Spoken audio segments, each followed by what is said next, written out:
Nice job, cool call! It's 2-2, it's 2-2.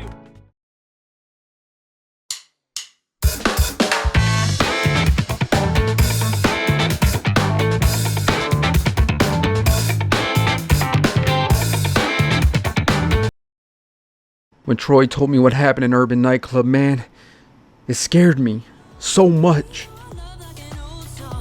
Michael, I'm in love with you. But I'm human. Last night, everything felt strange. The next thing I know, I wake up here, in this world, on 4 wheels. He's getting away! Oh, positively wonderful example beforehand there. Exemplary technique and... Hello? Boost delivery boy. Is anybody home? Come in, it's unlocked. We interrupt this showing of Unzippy to bring you an emergency broadcast. Viewership is mandatory. Avoiders will be punished. Praise psionics. Praise psionics. Praise psionics.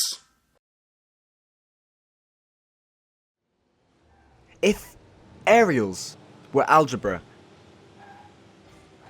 and wall hits thermonuclear rocket science, then dodging would be the simple sum of the Rocket League universe, the fundamental glue holding all that complicated stuff together.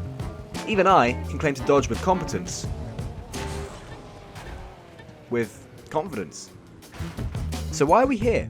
What could we possibly tell you about dodging that you haven't managed to figure out yourself over the last 7 months? Welcome, dear viewers, to the subpar but in HD car physics tutorial.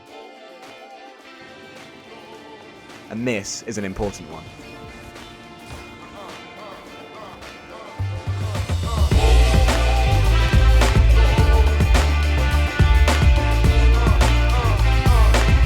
When your car's orientation is off even slightly, dodging can get really confusing. In each of these clips, we jump off the wall at the perfect point, we aim at the ball with all the precision of a perfectionist with a particular penchant for pedantry, and then flop, uselessly to the floor. So what are we doing wrong? The fix to this is, at least to me, when it was explained to me pretty recently, absolutely mind-blowing. No matter how your car's orientated, whether it's upside down, facing behind you, or pointing towards Mecca, holding up on your analog stick and dodging propels your car in the direction of its nose. Always. This means you can leap off a wall, stay upside down, and still dodge towards the ball, just hold the analog stick upwards. Or you can keep momentum by ascending the goal ramp, which you know, and then dodging off the top of it to stay at full speed, which you may not know. Once this concept clicks, it will expand your game as much as learning to aerial. Seriously, I see this move as that fundamental, and it's just one of the ways you can bend the quirks of the game's physics to your advantage. Our end goal is for you to be able to successfully dodge into the ball when it's in positions as awkward as this. Every single time. To get you there though, let's step backwards and take you through the fundamentals of the game's physics, one by one. We promise, see this video through and you'll feel that much more in control of your car during your next match.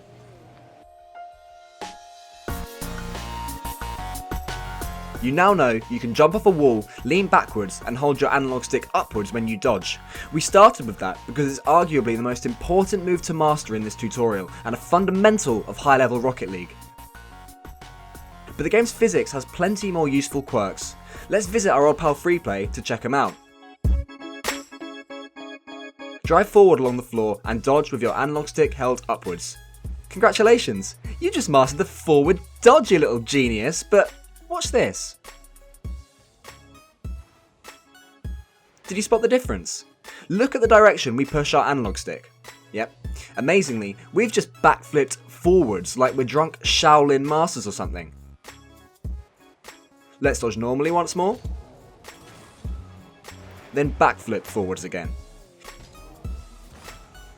In case you're wondering, this doesn't always happen. Here's what you usually see when dodging with your analog stick downwards. Our first theory is the crossover point.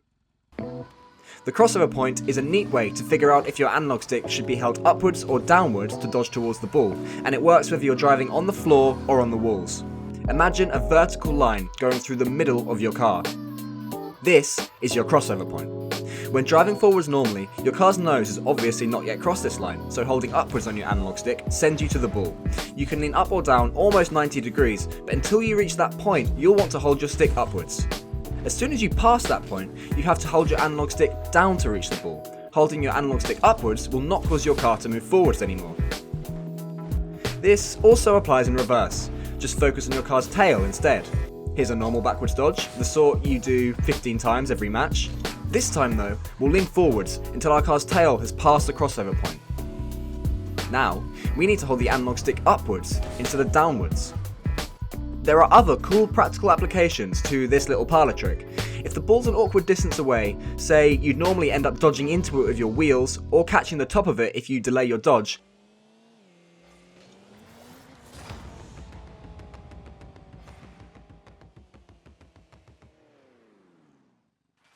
you can use these physics to your advantage. Let's pause here. If we dodge into the ball normally, we'll face the problems we just described. So we'll end up with a weak hit that will just give possession to our opponents. And knowing Team Rocket's defensive skills, that'll probably mean a goal against us and a first round exit from some rubbish tournament we were for some unknown reason actually expected to do somewhat okay in. God, do we suck? Instead, we jump, lean back past the crossover point and dodge with our analog stick downwards. Our dodge is successful, and our car's rotating upwards instead of downwards as it reaches the ball, so it sort of scoops it up. Here are a couple more examples of this move from high level 3s.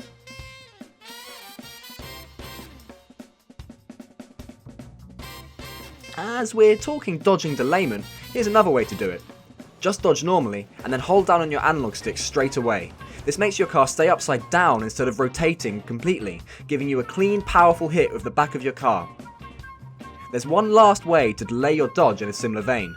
We'll go through that in section 5 for absolute banter. Right, this section's done. So let's fade it out with some serene piano music and, yeah, why not, a sepia filter. Why? Because I'm the scriptwriter. And I say so.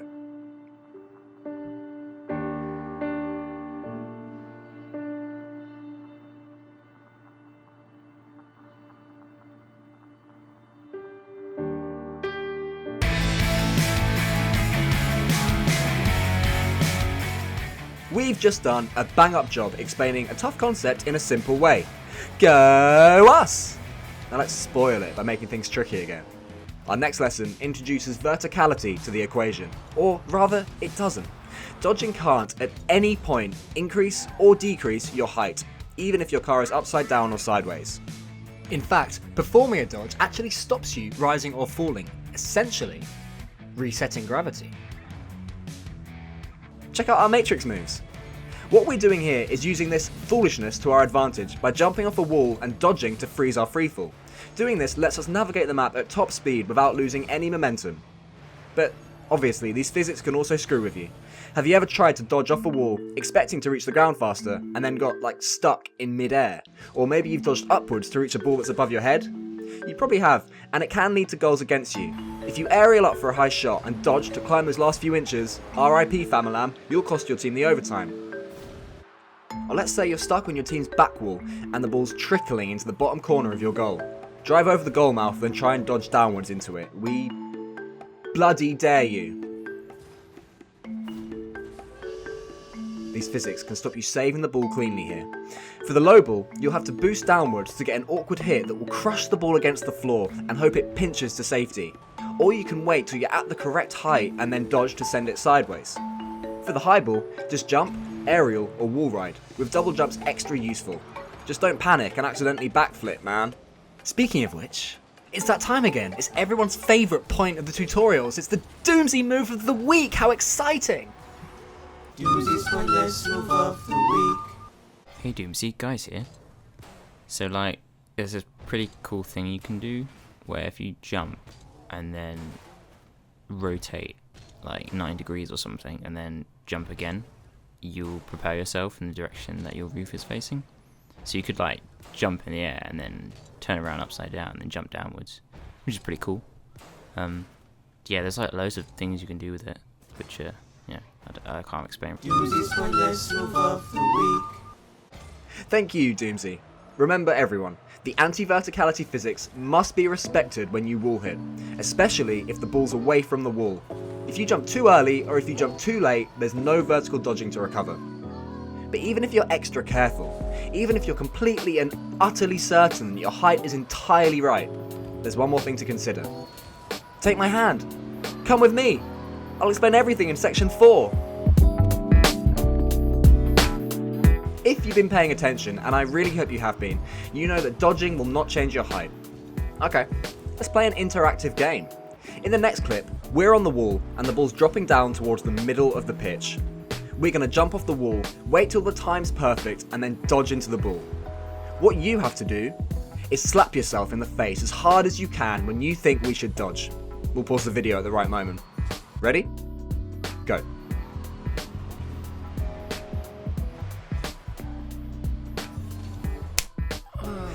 Did you manage to get it right? If not, it could be because you didn't know that it takes a split second for your car to stop losing height after you dodge. Let's play the clip in full, this time in slow motion. First, you see us start to dodge forwards. Only 0.2 seconds later in real time, and yes, we timed it, and yes, we are lonely, does our height freeze. Not taking this pause into account would have stopped us catching the ball cleanly. You can actually hear this happen if you listen carefully.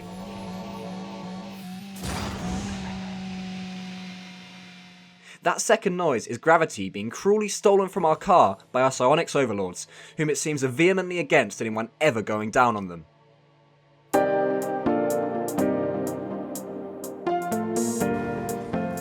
We've now looked at all the theory, but you won't have time to watch this tutorial video before every single dodge in your next match, as much as we'd love the extra ad money.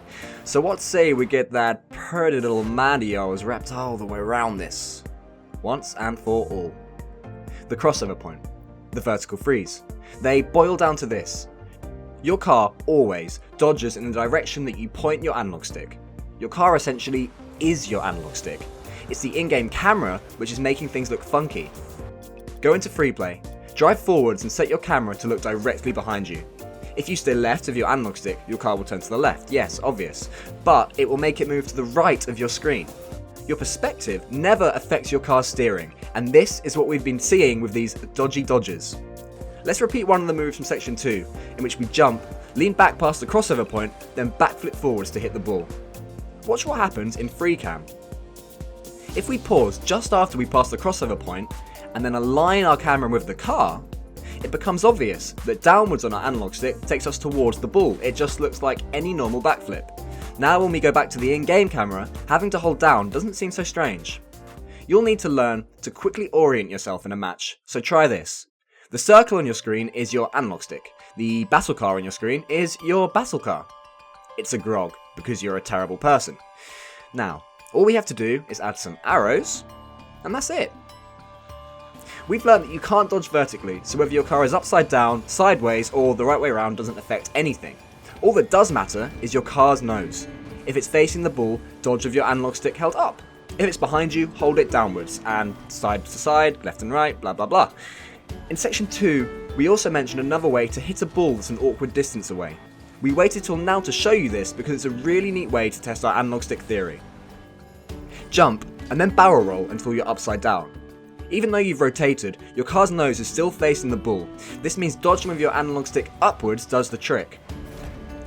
When you're dodging in midair, the analog stick theory still checks out. Here's an in-game example of a pretty tough dodge. Let's figure out which way to push our analog stick together. Won't that be nice?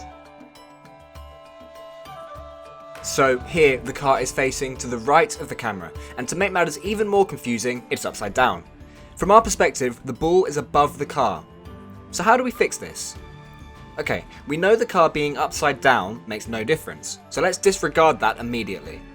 Although the ball appears to be above the car, it's actually to its left, and we can predict that by the time we make contact at the end of a dodge, the ball will be slightly in front of the car.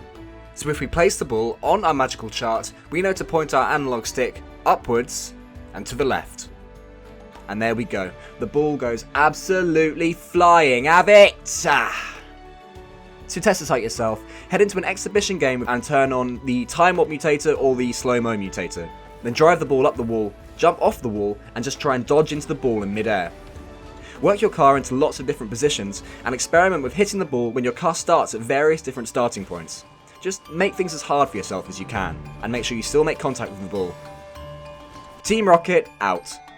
And proud.